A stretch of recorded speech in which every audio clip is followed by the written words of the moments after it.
survei dari beberapa lembaga yang baru saja diumumkan. Saya tertarik untuk membicarakan satu partai yang menjadi oposisi dari Pak D. Jokowi, yaitu Partai Demokrat. Tapi ada juga satu partai yang sebetulnya dia ini adalah partai koalisi Pak Jokowi ya, tapi suaranya agak ambruk nih, ambruk.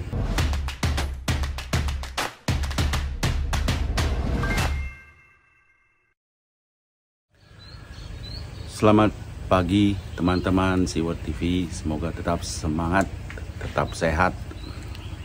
Kembali saya Suara dari Ubud akan sharing ke teman-teman Siwert TV mengenai survei dari beberapa lembaga yang baru saja diumumkan. Saya tertarik untuk membicarakan satu partai yang menjadi oposisi dari Pak D. Jokowi, yaitu Partai Demokrat. Tapi ada juga satu partai yang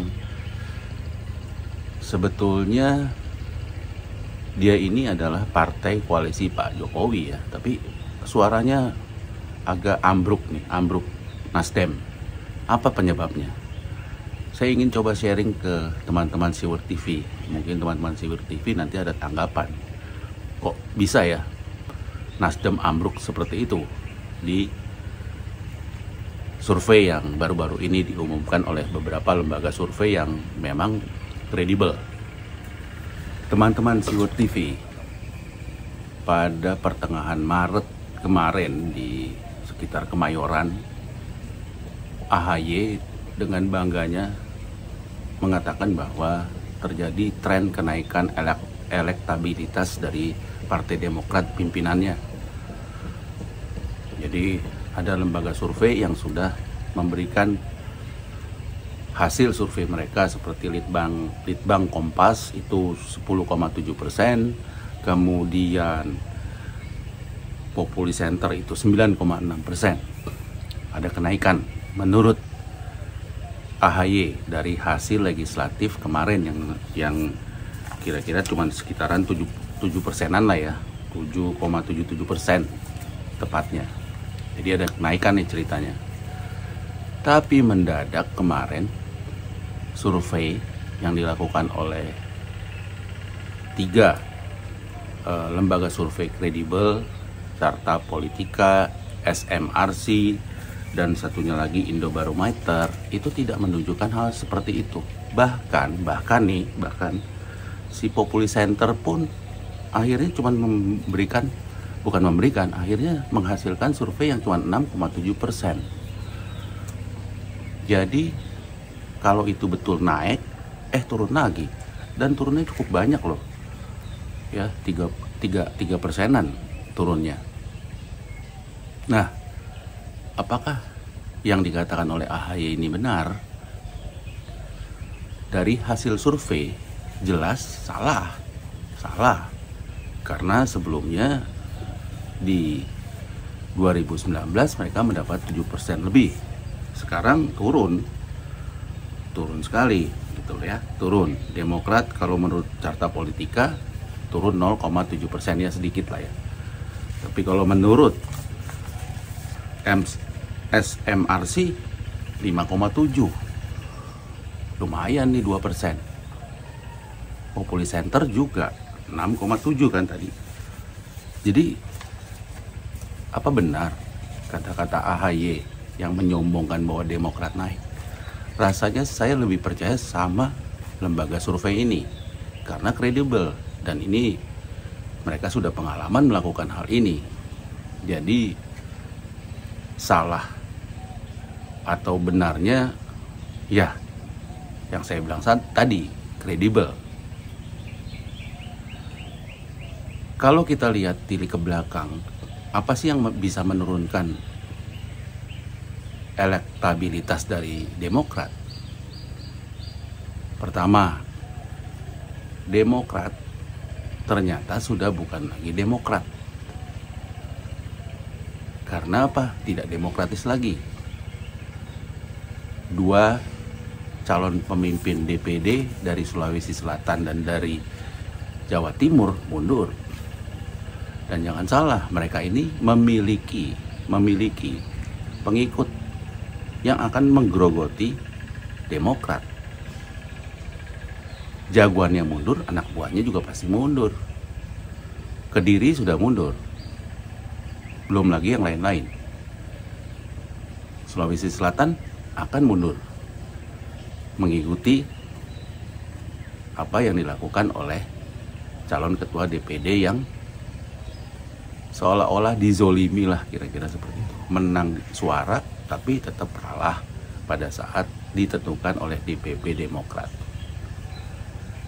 Belum lagi ya, partai dari loyalis Anas yang dipelopori oleh I Gede Pasek Suardika. Partai ini,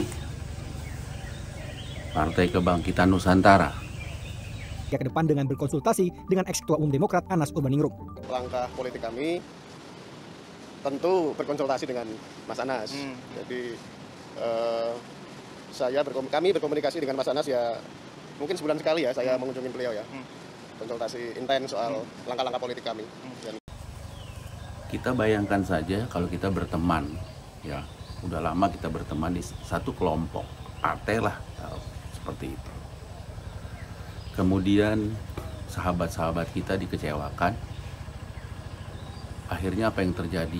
Pada saat sahabat kita membuat perkumpulan baru atau organisasi baru, kemungkinan besar banyak dari teman-teman sahabat-sahabat yang ikut. Meskipun mungkin saya juga belum tahu apakah Partai Kebangkitan Nusantara ini bisa ikut pemilu 2024. Tapi intinya minimal menggerogoti. Kemudian satu lagi, Partai Bayangan Demokrat kemarin yang dipimpin oleh Pak Muldoko. Katanya sih rencananya mereka akan buat lagi yang namanya partai tandingan dari Demokrat. Rencananya namanya Partai Demokrat Perjuangan. Balik seperti yang tadi saya bilang, Partai Loyalis Anas. Nah, di partai ini pun kalaupun nanti jadi berdiri, banyak sahabat-sahabat, teman-teman mereka yang kemungkinan akan ikut ke partai tersebut.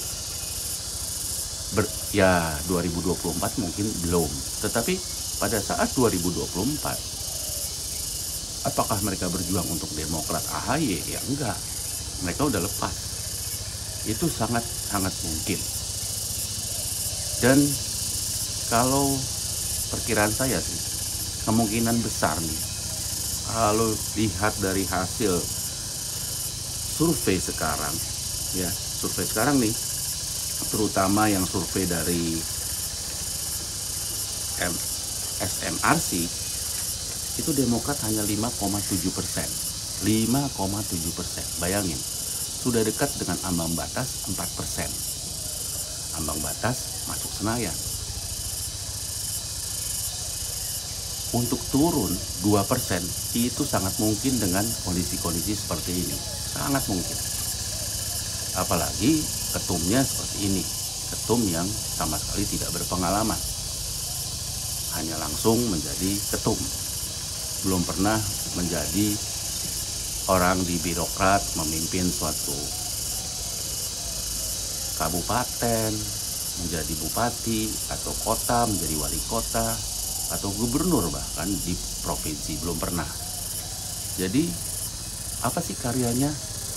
Sampai hari ini saya belum lihat karya daripada ketum partai ini, ketum Partai Demokrat. Saya belum lihat apa. Misalnya ya kasihlah contoh apa.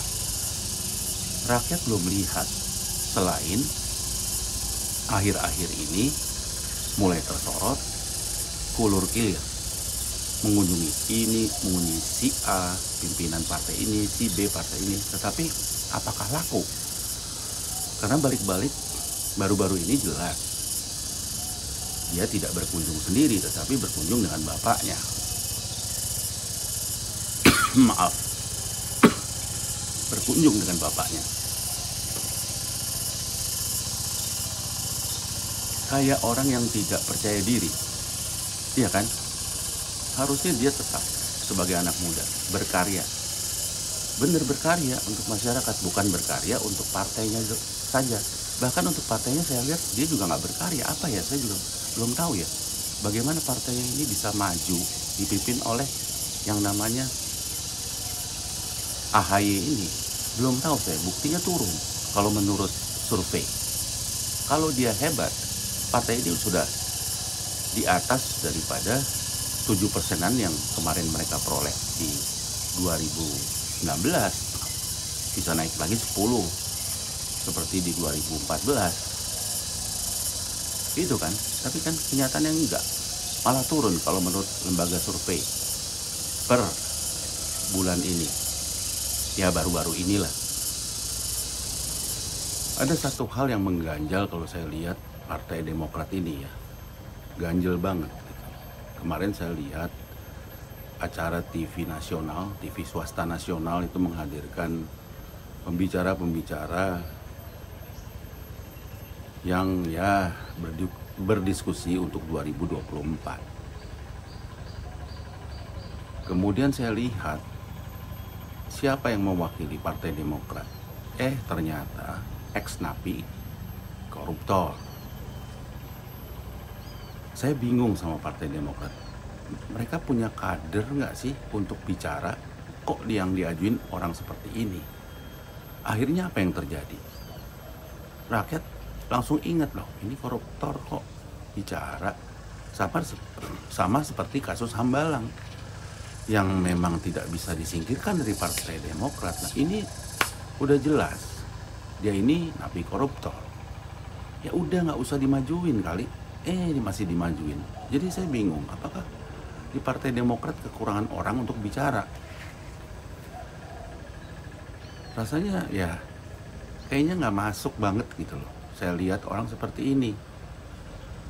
Kita bukan bangsa yang tidak mau memaafkan, bukan. Tetapi kita, kalau kita bicara koruptor, itu sama aja sama pengedar narkoba. Kejahatan yang luar biasa. Makan uang rakyat. Kok nggak malu ya? Nah ini yang saya bingung sama Partai Demokrat.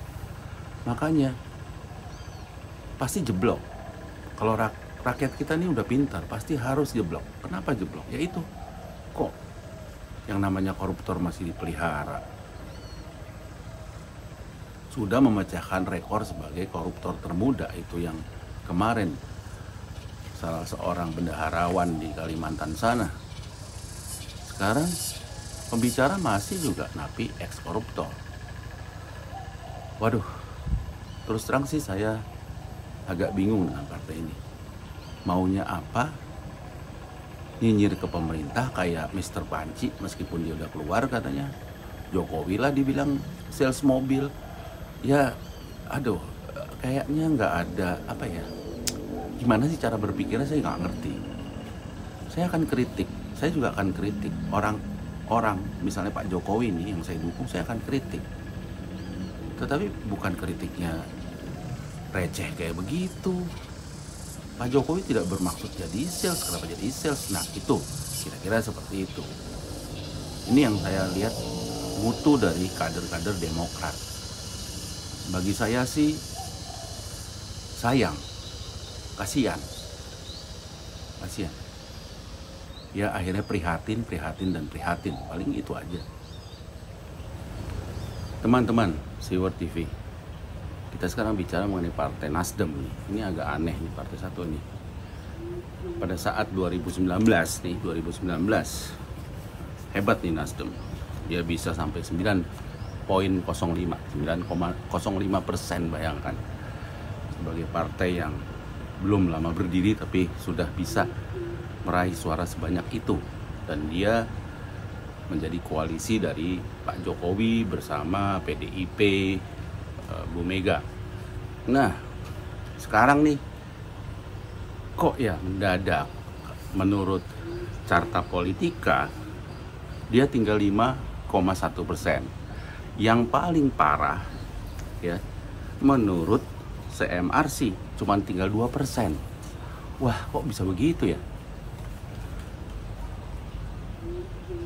Sekarang penilaian dari teman-teman apa kira-kira? Kalau saya sih lebih ke ya dukungannya itulah. Jadi sekarang Nasdem yang sebetulnya notabene namanya itu nasionalis, ya tadinya saya harapkan seperti PDIP yang tetap kekeh memegang ideologi nasionalis, tapi ternyata enggak tuh. Mulai tuh sedikit-sedikit ke arah radikal, mengusung Anies Baswedan meskipun masih malu-malu. Nah itulah. Tapi yang agak aneh juga sih, dari elektabilitas Anies Baswedan ya masih kalah dengan Ganjar dan Prabowo atau bahkan susul menyusul. Tapi kenapa Nasdemnya jadi anjlok ya? Mestinya kan enggak. Kalau saya pikir di sini adalah kita ini rakyat melihat ada sifat oportunis dari partai ini ternyata. Saya nggak tahu pemimpinnya atau jajaran dari Nasdem, kader Nasdem, oportunis.